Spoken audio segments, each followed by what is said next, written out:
Hey, y'all, it's Sarah, and good grief, take a look at this terrifying photo of Nazi youth from 1930s Germany. JK, that's from this year, from 6 months ago, in fact, in Wisconsin. This is a junior prom pic taken last May with students from Baraboo High School. And either their prom theme was like a crystal knot to remember, or we have a white supremacist problem on our hands. The story from the fully grown adult who took the photo and some of the kids was that they were waving goodbye to their parents. Bye, Mom. Bye, Dad. I'm off to join a really cool new youth movement. Come on, I know we have a president that shows you how to lie, but just like with the president, we all know you're lying. The photographer posted this photo on his website for sale. It's for sale. Who is this for? Is there a market for this? Oh my God, you know what? Don't answer that. What this picture shows is that at a mere suggestion, an entire group of young white men gave the Nazi salute with laughing, smiling, joyful faces. And you're probably saying, come on, Sarah, it was just a joke. Lighten up. You're so PC. Oh, my God, it was a joke? That is rich. What a funny, funny joke. I must not have gotten the nuance of your funny, funny joke. Look, I'm not too PC. I've dressed up as Hitler. I've probably made 6 million Holocaust jokes. I'm not even going to go as far to say that you have to be Jewish to make jokes about Jews. You just have to not hate Jews. I think it's safe to say in this picture, there's a percentage of these guys that are straight up anti-Semitic, like this guy up front, who sure looks like he's doing the latest white nationalist OK symbol, and who may very well cry his way to a Supreme Court seat someday. I'd say a percentage of them are just ignorant to the weight of what that particular salute means, and a percentage are probably just like trying to survive high school. And all of that added up together is what makes up a Nazi movement. Ringleaders, followers, and dipshits. I don't know the names of any of the guys who made the Nazi salute in that picture, though I'm guessing there are like 11 Todds. But I do know the name of one guy who didn't. He's this guy in the right corner looking very unamused. His name is Jordan Blue, and thank God for the Jordan Blues of the world. In a moment where everyone casually participated in groupthink, he could recognize hate. He could recognize it. Because according to his Instagram account, Jordan is gay, and he said that he's been bullied by some of these boys since middle school. He knows what it feels like for bigots and hate mongers to want to wish people like him out of existence. It's why in a split-second decision, he knew the difference between right and wrong. And it's why intersectionality is so important, because a threat to any marginalized group is a threat against the humanity of all people. And for every Jordan Blue out there, there has got to be a Jordan Bluestein who's got his back. And for every Jordan Bluestein, there's got to be a Jordana Blue who's got his back. And if we get to a world where everyone steps up, maybe one day there'll even be a Todd Blue. Here's hoping. I may not be a Bluestein, but I am a Silverman, and I got your back, buddy. Peace.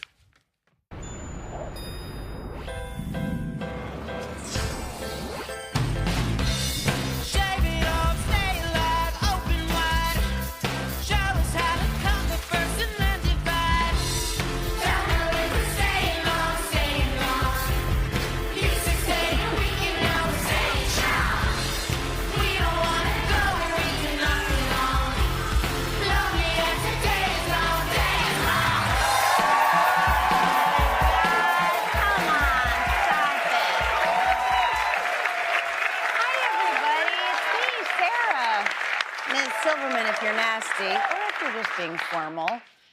Thanksgiving is coming up, you guys. You guys know Thanksgiving, right? When families and friends all over the country get together for food and football, all in remembrance of the one time we were nice to Indigenous Americans.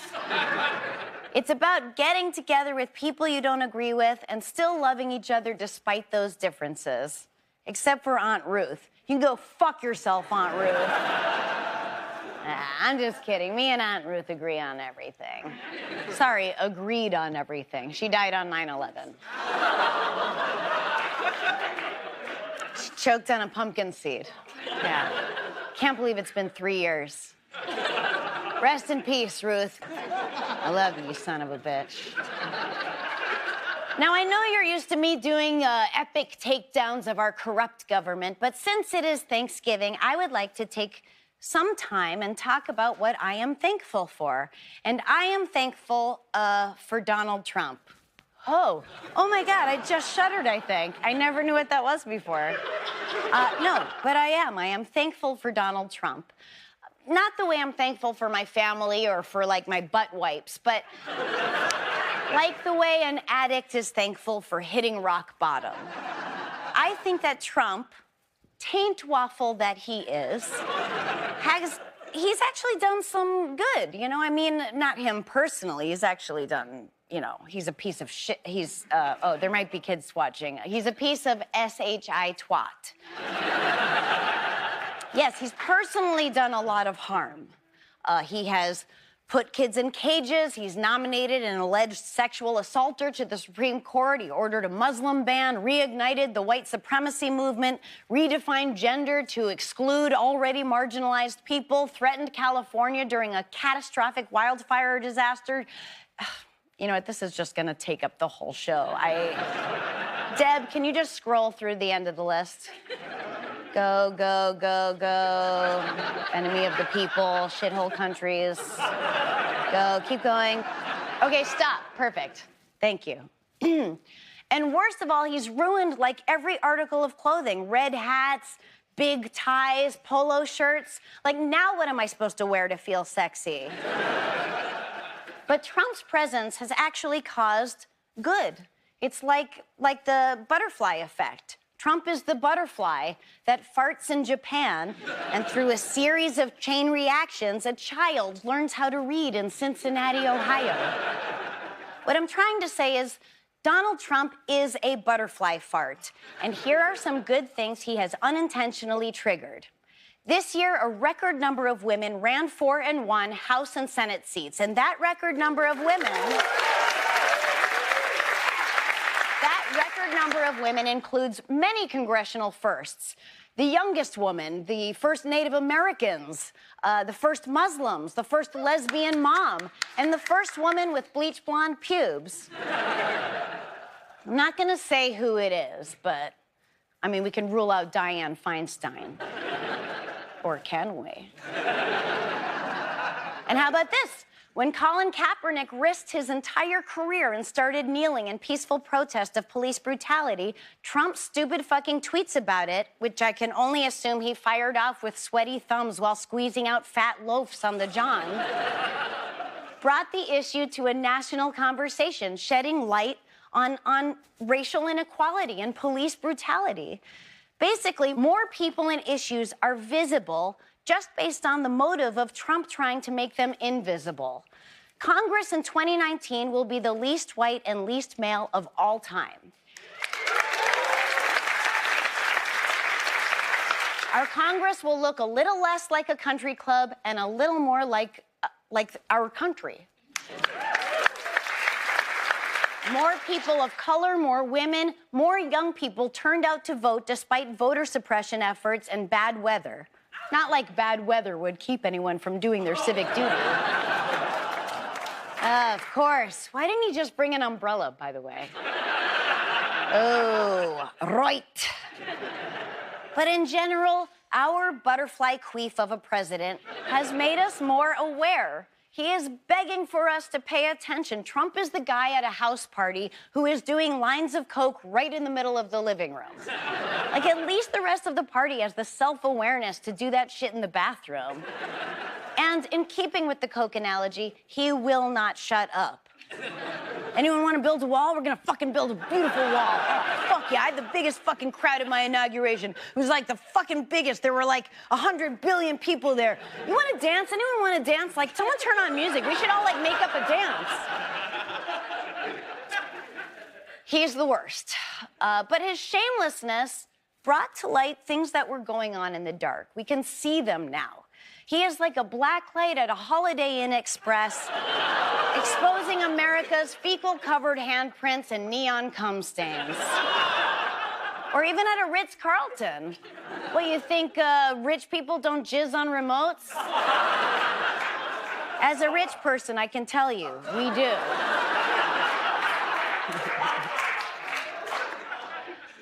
So in a fucked up way, I am thankful for Donald Trump because he made us pay attention. We can't not pay attention. When Obama became president, we got a little complacent. I mean, we had a cognizant, empathetic human being in office who didn't stare directly into the sun during an eclipse.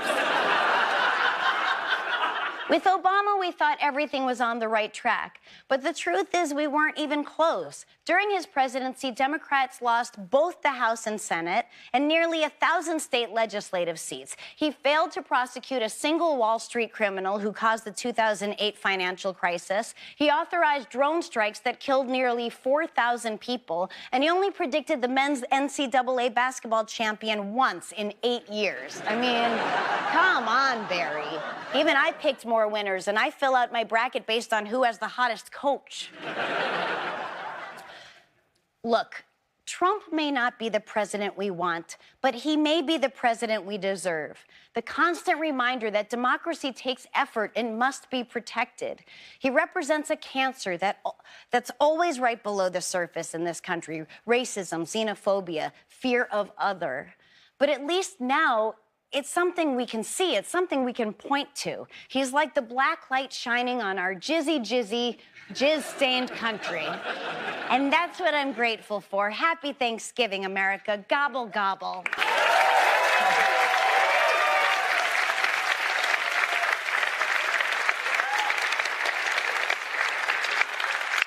You know, I've often wondered what would it be like to be the mouthpiece for an American fascist regime. Well, wonder no more, me. Take a look. Sarah. Did President Trump commit a crime? I actually can say with all honesty, President Trump did not commit a crime. All right, next question. I still deny that he ever had a relationship with a woman named Karen McDougal. I can't confirm that he had a sexual relationship with Karen McDougal, but I can confirm that he has a sexual relationship with the Bacon McGriddle. Next. Given that the president promised to hire the best people, did he fail to live up to that promise? Yeah, sorry, that was miscommunicated. He promised to get the best peephole. It's a hole in the women's bathroom that he can look through when he's punching his penis. Presidential? Nope. Next question. Dummy? So how do you explain that?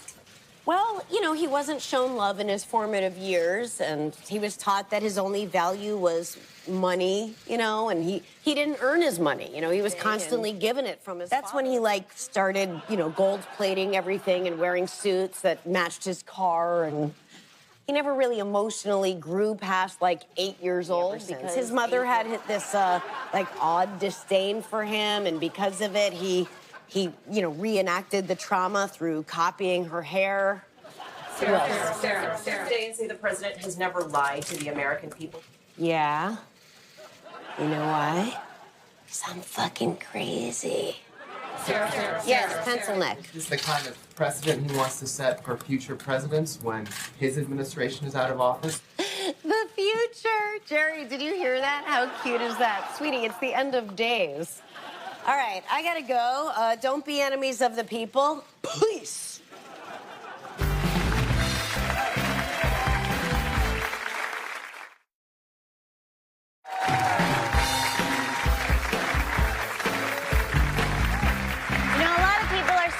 Your dad this season, and here's my answer. He's right here. Soak him up before he's gone.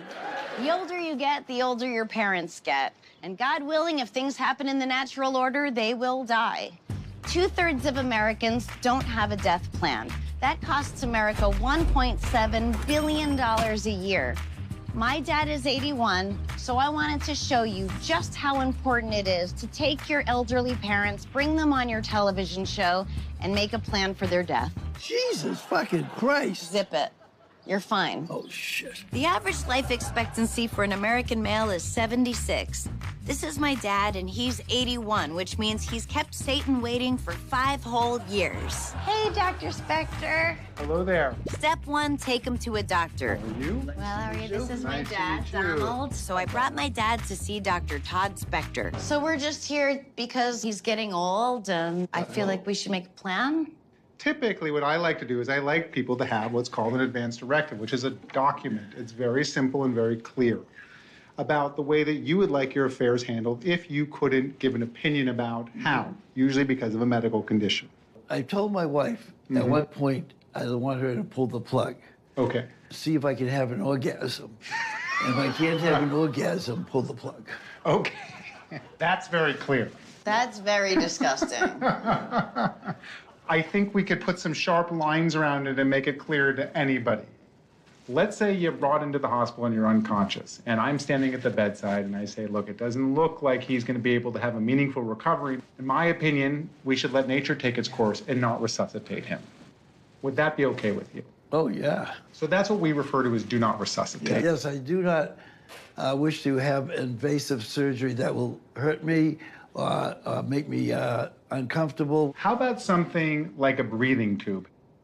Yeah, no. Okay. I do not want to suffer. I do not want to live as a vegetable. You don't mind being ugly? All right. So I think that we have clarified really what your end-of-life wishes would be. Do you guys have any other questions for me about this? How soon can this happen? My dad has these really weird elbows. They're like filled with fluid. I don't know if you could take a look. Of course. They're like bags of water or something. Like, is that something he could donate? That is probably not somebody that anybody would put in their body, but it is not dangerous. It'll never cause you any problem. It's got so much fluid in there, you could like solve the Flint crisis. Will you also look at his feet, or just one of his feet, even just to look at it? Happy to.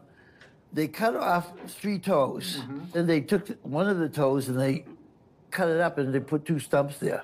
It looks like you have had a very good doctor working on your feet in the past. Oh, I have. I mean, maybe you could, this could be something that you think about donating.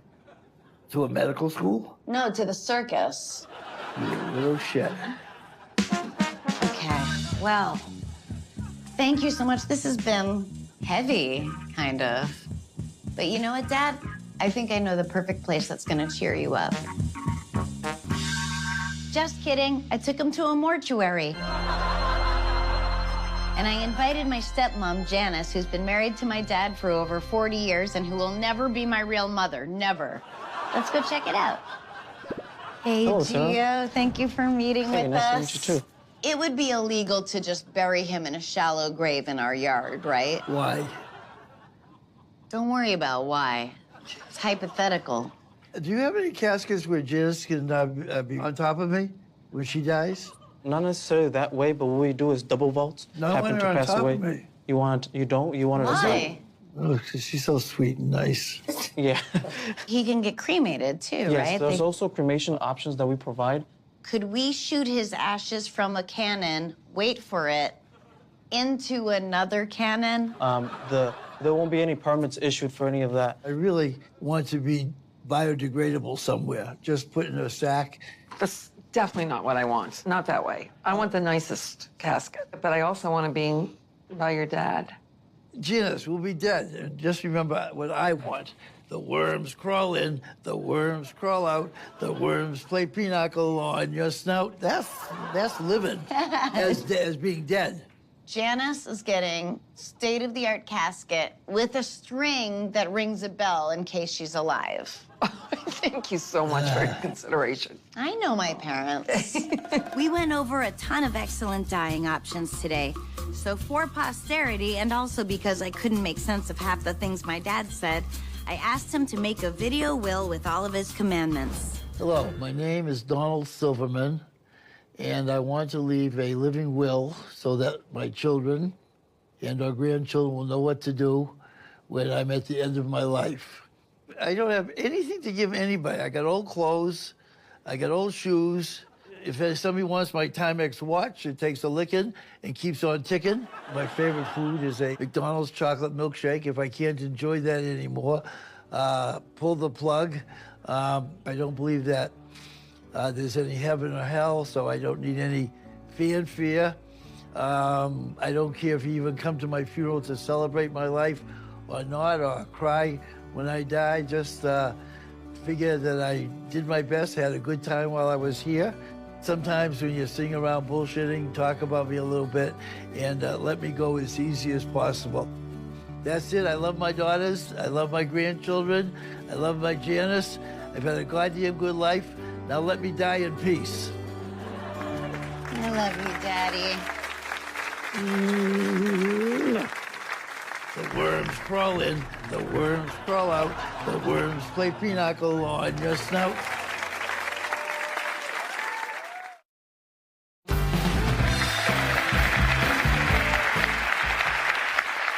All my next guest needs is 3 chords in the truth and 8 cups of water a day because you have to stay hydrated. That's serious. I love his music. Please welcome Grammy-winning musician Sturgill Simpson.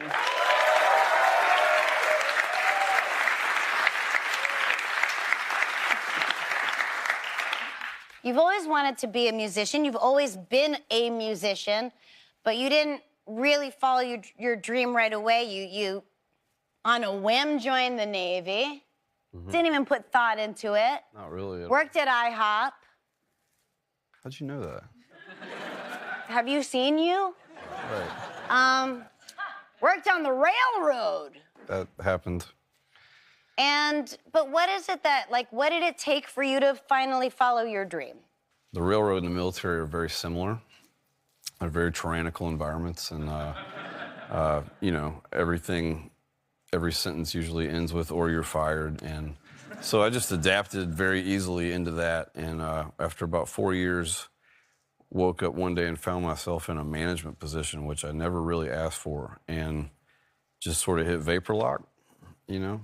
Just working the job and like 90-hour weeks. And I was just like, there's got to be. So as a I guess a stress mechanism, for the first time in a few years, I started playing and writing again at night. And my wife just sort of was like, hey, dumbass, you know, well, you should maybe just try to do that. You don't suck at that, you know. So we did. We sold all our shit and moved to Nashville. And that was, I'm glad I listened to her thinking about it. Well, it's like a year ago, practically tonight, you were busking outside the CMAs. Wow. That was, I watched it live on Facebook. I was giddy with excitement. It was very good. A lot of people don't even know why I did that. It was really a reaction to a blanket statement they issued about, it was right after the Vegas massacre, and the CMA sent out a blanket statement to any press saying that there could be no questions about gun control or President Trump or any, you know, basically like, don't talk about anything about making money because this is a sales convention. All these awards. It's a fucking sales convention. Yeah. If it's really about country, country is about But being not- outlaw, look, being badass, it's not telling the just truth, them. being It's raw. all, like whether it's the American Music Awards, the Grammy Award, like all these things exist to sustain the music business. They don't exist to. It has little to nothing to do with the artist being recognized. I would say country music, you'd know more than me. Like Not the Country really. Music Awards would be more careful about that because the people who fill their coffers specifically are more NRA based and shit like that. Absolutely. But I wouldn't say the artists are. Yeah, you know, you can't be mad at them for not wanting to isolate their fan base. But that's I can. That's their. I can fan do base. whatever the fuck Yeah, I no. want. To answer your question, it's something that I've come to realize that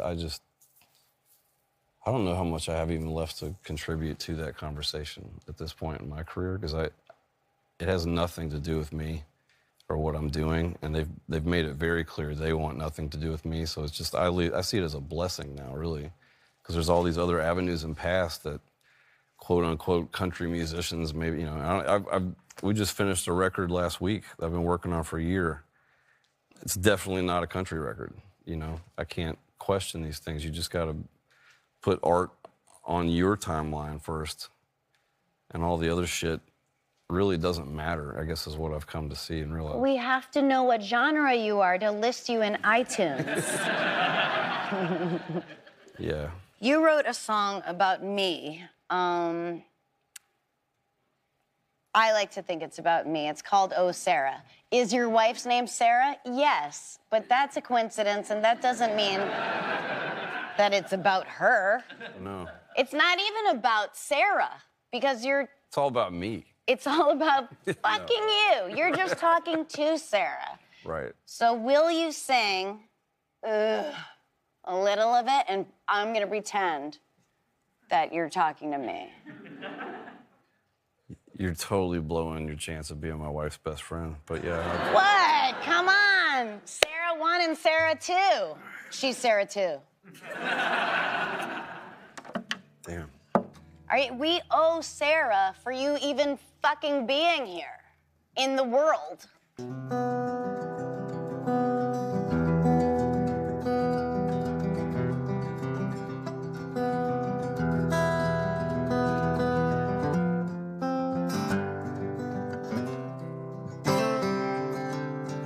Oh, Sarah, here we go again. Can't get past the pain of what I want to say to you. I'm too old now to learn how to let you in.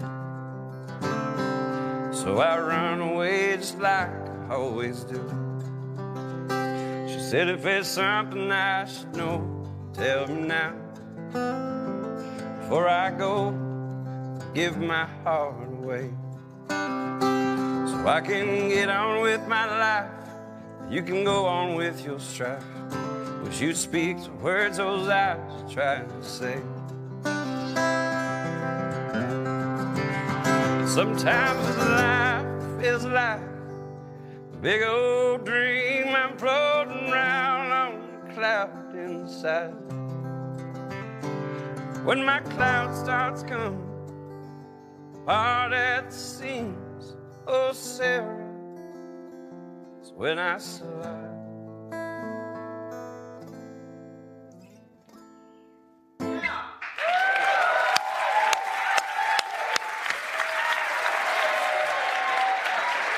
Thank you so much, Sturgill Simpson, everybody. Oh my gosh.